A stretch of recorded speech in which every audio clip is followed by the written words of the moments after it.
There's good news and there's bad news.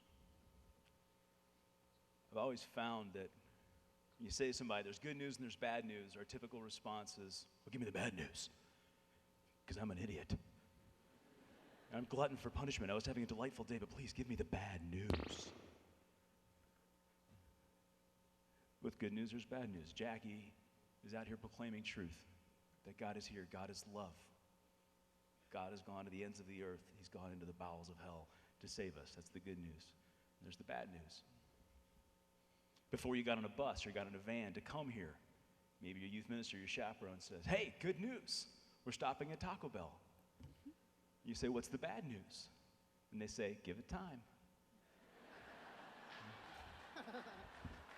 There's always that one kid in the group, man. He's always like, hashtag bad news. And I gotta tell you something. It's not my favorite thing in the world to preach about the devil or about the enemy, because when you do, it's like you paint a big bullseye on yourself. So I'm just gonna ask for the next couple minutes if all the leaders and chaperones in the room would just pray with me. And not for me, not just for me, but just for all of us here. Ask St. Michael to be with us. About a year and a half ago, my wife and I had our newest child. He's a little dude. He's really cute. We call him the dude because he's the only boy. It's just girls everywhere, and then there's the dude. And what I've discovered very, very quickly, and all of a sudden becoming the father of a son and not just daughters, is that boys are really stupid. No, I'm just kidding. No. What's cool about him is just that he does not have any kind of sense of danger. I mean, girls is like, I'm going to try this, but pretty soon, common sense, logic kick in, and I'm done. No, man, I swear, I think my son's guardian angel is just on Red Bull. I mean, the guardian angel's in the corner, like, he's got two. They're like tagging out, 12-hour shifts. They're like, I can't do anymore. I'm done. And it's like he comes into a room and he sees a couch. He's like, I want to climb the couch. Ooh, an end table. I want to climb the end pole. Ooh, a socket. Let's see putting this foot in the socket, And the hardest part as the dad is I'm constantly looking at him, I'm like, come here, buddy, just come here. He starts to walk, and you spend the first 2 years of a child's life trying to tell them to speak up, to walk, to talk. And you spend the next 16 years telling him to sit down and shut up, okay? Some of your parents understand. But I'm like, come here, buddy, come here. I'm trying to always get him, he's walking to me. Here's the problem. In the 21st century, there's so much noise, there's so many screens, there's so many distractions, that even when he starts making forward progress, come here, buddy, follow my voice, come here, buddy. And he's like walking towards me, and all of a sudden, one of his sisters, like she unplugs her earbuds and you can hear the music, or someone else turns on a TV and he's like, oh, shiny object, and I mean, he's just like this horrible little distractible mammal, you know what I mean? I'm like, come here, buddy. Oh, shiny object. Oh, screen. And he just runs away, and I'm like, no, focus on me. Put down the knife. Focus on me. What is that, rat poison? Put that down. Come here. And it's like, it's the imperfect analogy, but in a way, it's almost perfect. You see, the devil, we give too much credit. Sometimes we act as though the devil and Jesus are almost like equals. Like they're like in this heavyweight championship of the cosmos or something. I want you to hear me very clearly. Don't ever forget this as long as you live, until the moment you die. The devil and Jesus Christ are not equals. Jesus is God. The devil is an angel. And that's why we have St. Michael, because he will literally go and kick fallen angel butt every moment of every day. St. Angela said, the devil never sleeps, but he seeks the ruin of your soul in 1,000 ways. Which means that even when you go to sleep, the enemy doesn't. His demons don't. His minions don't. I know that we've made minions really cute and fun. Okay? Hashtag owned by the Catholic Church. That's ours. That's our copyright. Okay? But even when we're sleeping, that's why the church gives us, the St. Michael prayer. That's why you have a guardian angel. Did you ever stop to consider, why would God assign you a guardian angel? It says in the Gospel of Matthew that at every moment, your guardian angel is beside you, is next to you, is with you, trying to guide you back to God. But at the same time, Jesus says in Matthew 18, that your guardian angel is constantly beholding the face of God in heaven. And this begs the question, why would God in his infinite wisdom give every single one of you a guardian angel? What, do you just go to Costco and pick up a vat of angels? It's like, I got more angels, I know what to do with. Just start giving them to people. Hand them out like Pez. I don't know, man. I got this 72-quart bucket of cheese puffs. Just give them out. Why would God give you a guardian angel? Because you need it. Because you need your guardian angel. I need my guardian angel because whether or not you understand it, whether or not you see it or perceive it, my brothers and my sisters, there is a battle going on daily for you, for your soul. That every single moment of every single day, those who are seeking God, you will be under attack. And this could be very scary if you're not accustomed to this way of thinking. This could almost sound very overwhelming. What do you mean under attack? I've got enough to deal with on my Instagram, okay? I can't be dealing with attacks too. Hashtag overwhelmed. It even took St. Paul a while to get this. Don't feel bad about yourself. St. Paul, when he was writing to the Romans, said this. St. Paul's letter to the Romans, chapter 7. So then I discovered, sorry, just kidding. I just wish our lectors would do that at Mass. It would make Mass so much more fun. A reading from St. Paul to the Romans. Wouldn't that be awesome?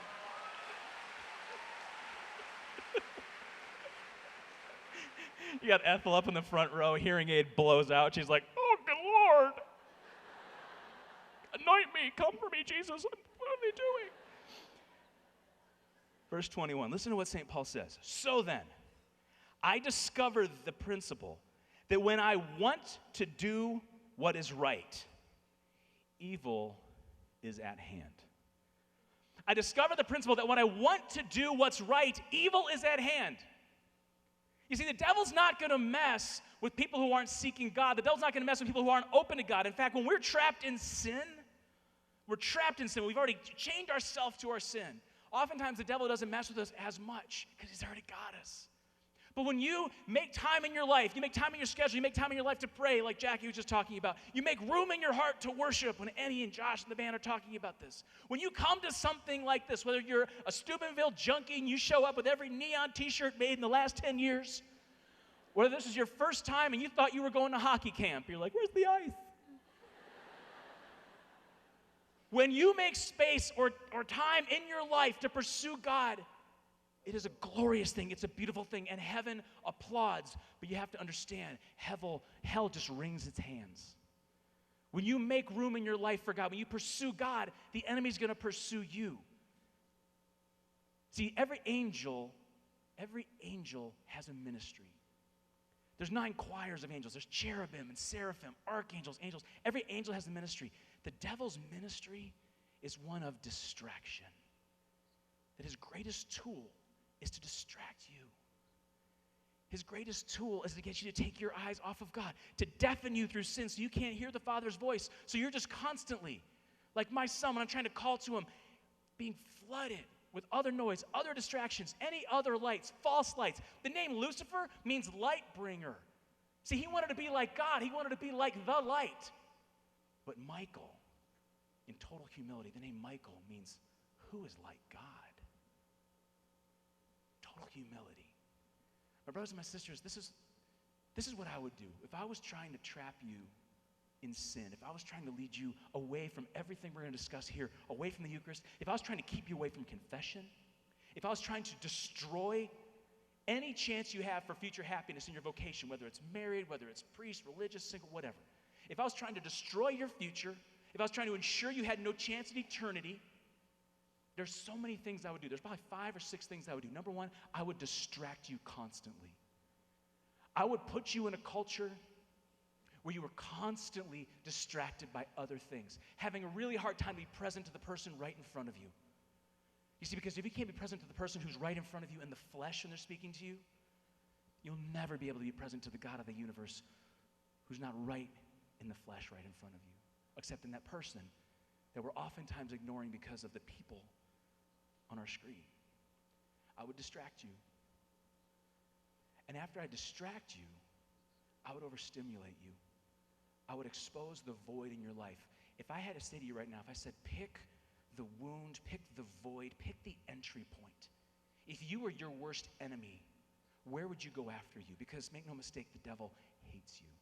And while he is not afraid of you, he's petrified of Christ in you. That's why he doesn't want you anywhere near the Eucharist, anywhere near the sacraments, anywhere near the church, because the devil hates the church. What strategy would you employ to get under your skin, to take away your joy, take away your hope? What is your Achilles heel? What's that wound that you carry? Because that's where the devil's going to attack. See, because first he distracts you. He drowns it out. You can't hear God's voice.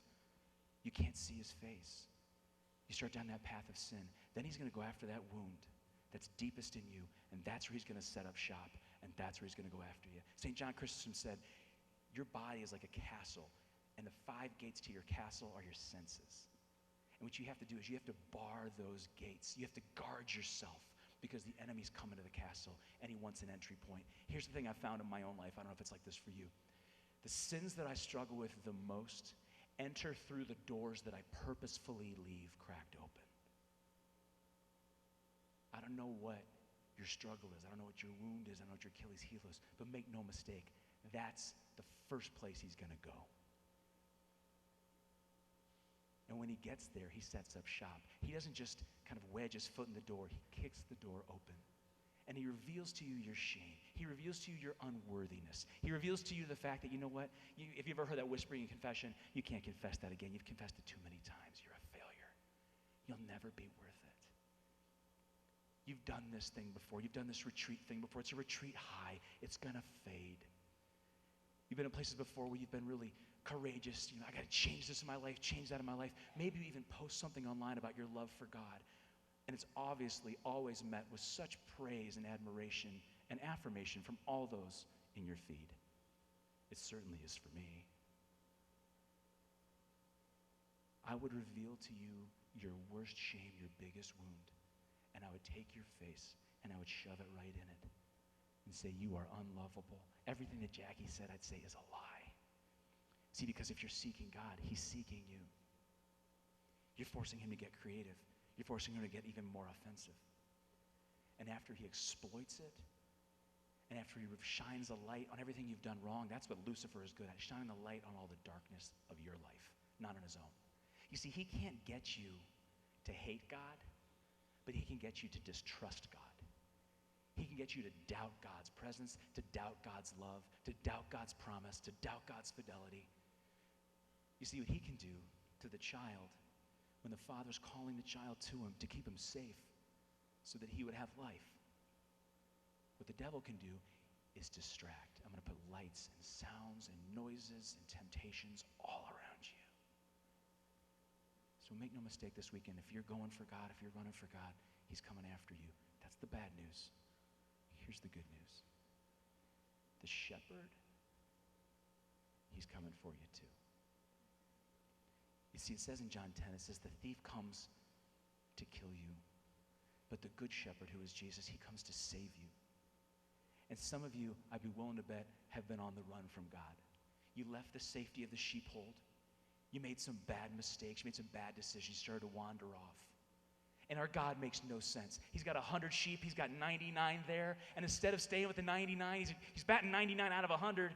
He's like, no, you 99 will be okay with the wolves. Just bat them or something.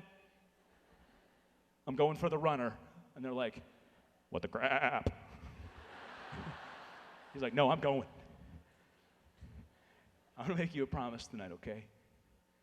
Tonight, this weekend, those of you that run the hardest on this treadmill of life, thinking you can do it your own way, whether you want to admit it to yourself or not, those of you that are on this treadmill of temptation, this treadmill of self-loathing, of doubt, of pain, of boredom. That's one of the greatest tools the devil has, is just boring you.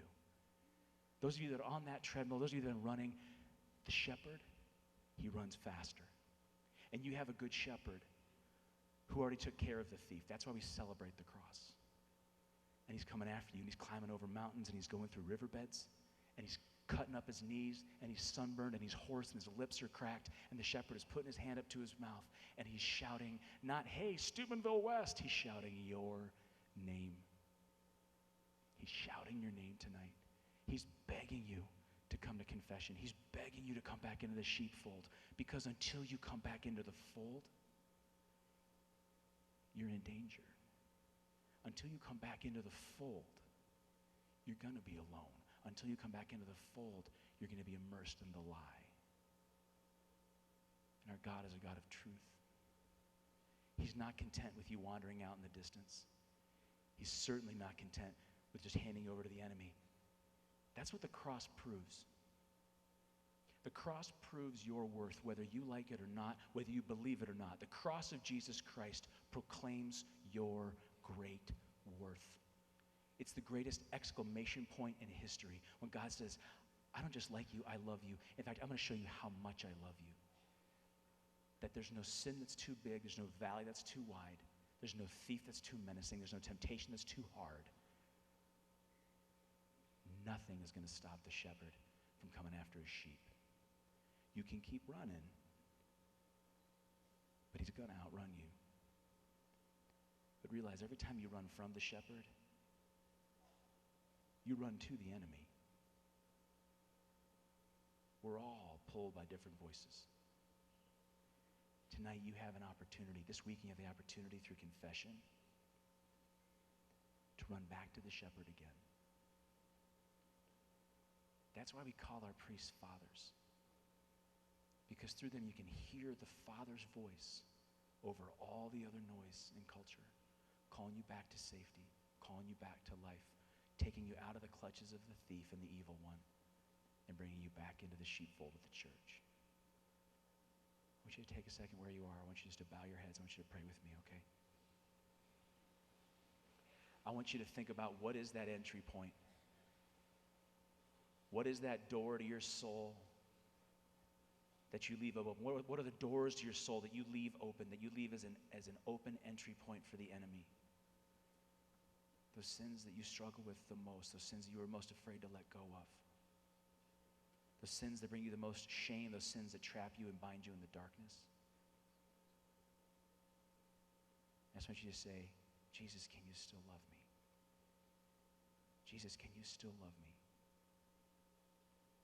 I've run so far, I've done so much. Jesus, can you still love me?